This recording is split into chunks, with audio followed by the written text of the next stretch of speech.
Naitwa Captain Tesha, afisa kutoka Jeshi la Wananchi wa Tanzania katika kikosi cha Saki, kwa maana kwamba ni shule ya anga ya kijeshi.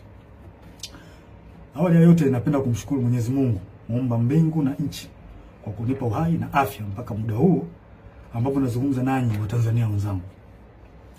Nikiwa na maumivu makubwa sana moyoni juu haya yanaendelea katika nchi yetu.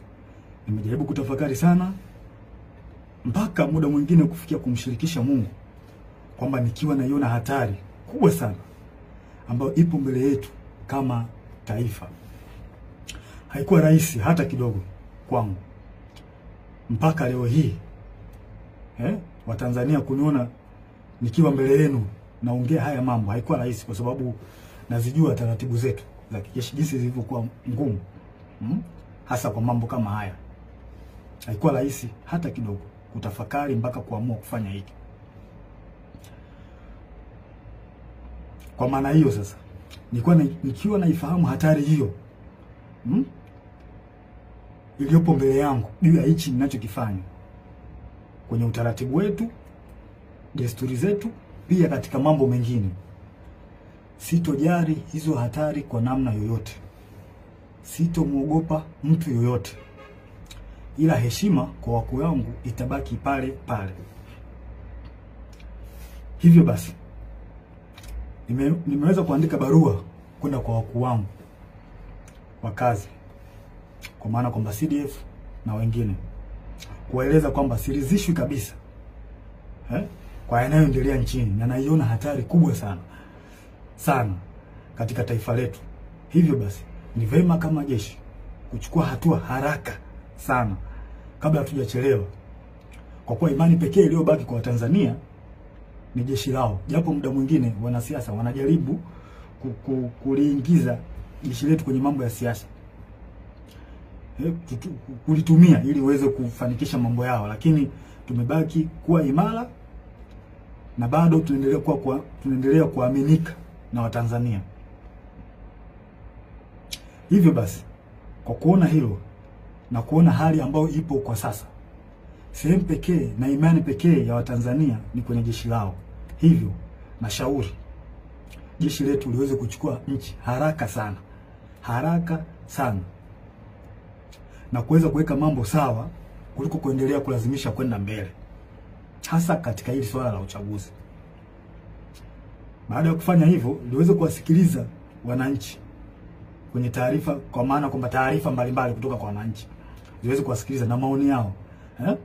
Wanasiasa wazalendo waweze kusikilizwa nao, wenye uchungu na taifa hili. Wapo wanajulikana, mfano kuna huyu mzee wetu mzuri kabisa, huyu Warioba, mzee mzuri sana huyu, na sijui kwa nini wanampuuza. Kuna huyu Humphrey Polepole, kuna mzee Butiku, kuna majaji wazuri, mfano huyu Jaji Robert Makaramba na wengine wengi. Pia viongozi wa dini, makundi haki za binadamu, viongozi wa staff wazalendo, kwa sababu kuna viongozi wa staff wengine sio wazalendo. Wanaharakati wazalendo wanaoisaidia taifa kwa kuibua mambo mbalimbali, mfano mambo ya ufisadi, matumizi mabaya na madaraka, na kuibua mambo mengine ambayo yanasaidia jamii kwa namna moja au nyingine kuweza kutatua kero mbalimbali za kijamii. Kama sasa tukipuuzia hili, basi tusije kuepuka lawama pindi mambo yatapokuwa mabaya. Yaani tusije kuepuka lawama kabisa kama tukipuuzia kufanya hivyo. Sasa nilikuwa naomba, kabla hatujaendelea mbele zaidi, nilikuwa naomba kuna jambo moja tujaribu kuliangalia hapa. I think inaweza kutupa mwanga mzuri kwa mambo mengine ambayo nitakayoelezea hapo mbele. Kuna kitu kimoja kinaitwa deep state. Deep state. Nitaenda direct. Deep state ni kundi la watu wenye ushawishi mkubwa ndani ya serikali au taasisi za dola, ambazo wanafanya maamuzi ya kushinikiza sera kwa siri bila kushirikisha au kutegemea ridhaa ya umma au viongozi walio madarakani kihalali. Mara nyingi kundi hili linaaminika kuwa linaendelea kushika madaraka hata serikali inavyobadili kupitia uchaguzi wa kidemokrasia. In short, ni serikali ndani ya serikali, au kwa jina lingine tunaweza kuita remote controller. Ni serikali ambayo inafanya kazi nyuma ya pazia na mara nyingi wanatumia ushawishi wa taasisi kama zifuatazo: jeshi, idara ya usalama, polisi, mahakama, wakurugenzi, ma-CEO wa mabenki na taasisi za fedha, viongozi wakubwa wa kibiashara na matajiri wakubwa, media, mfano TV, redio na magazeti,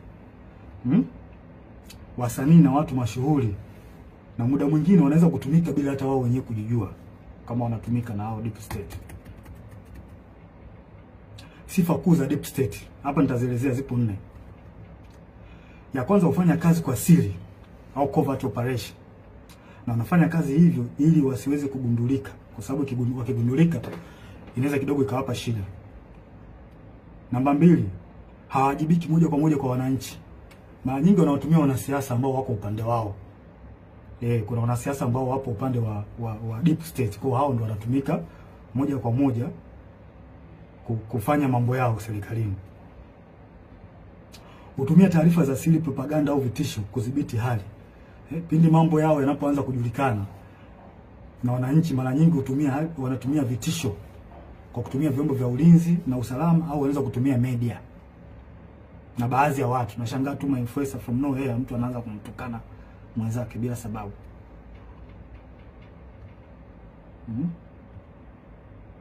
Na wanaweza kumpinga au kumuondoa kiongozi aliyechaguliwa kama hawakubaliani naye. Mfano, wananchi labda wamemchagua kiongozi fulani ambao wao wamempenda, wameona kabisa huyu kiongozi ataenda kutusaidia kutukomboa katika nchi yetu au katika jamii yetu. Sasa kama huyo kiongozi ataenda tofauti na matakwa ya hao deep state, watafanya kila hila aidha kumuondoa kwenye madaraka yake au kumdhuru afya yake, ikiwezekana kabisa kumuua. Sasa zifuatazo ni dalili ambazo zinaweza kuonyesha kwamba katika nchi yako kuna deep state. Namba 1, maamuzi makubwa yanafanyika nyuma ya pazia. Sera muhimu zinapangwa na watu wachache wasiochaguliwa na umma, ambazo hazina maslahi kwa umma na mara nyingi zinakuwa zinawakandamiza wananchi. Namba 2, idara za usalama zinakuwa na nguvu zaidi ya kawaida. Vyombo vya ujasusi, mfano polisi, usalama, vinaonekana kutenda mambo kinyume na sheria au kibali kutoka serikalini au bunge, kwa sababu muda mwingine wanapokea amri kutoka huko kwenye deep state. Namba 3, ukosefu wa uwajibikaji. Unaweza kukuta kuna hali ya rushwa au kuna rushwa ambayo imefanyika katika taasisi fulani, na unashangaa tu from nowhere watu hawachukuliwi hatua, wanaekeana kinga. Na inaonekana kabisa watu wamefanya hizo hujuma za rushwa. Hakuna uwajibikaji, unaachwa. Namba 4, kampeni za habari na propaganda. Hutumia media, mfano magazeti, TV, radio na mitandao kwa ajili ya kutengeneza propaganda pindi unapoona taarifa zao au siri zao zinajulikana. Hutengeneza namna ya kuweza kuficha huo ukweli.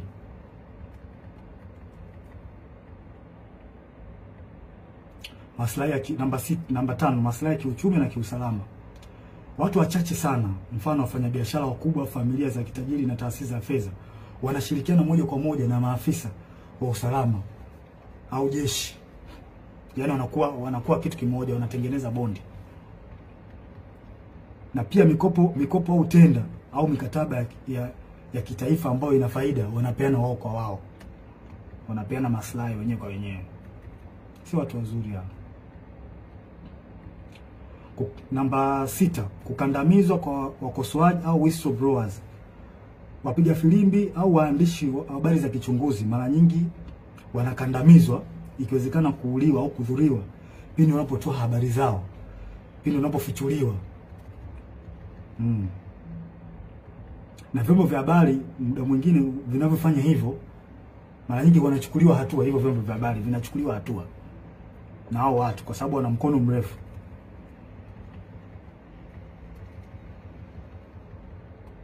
Si watu wazuri hao.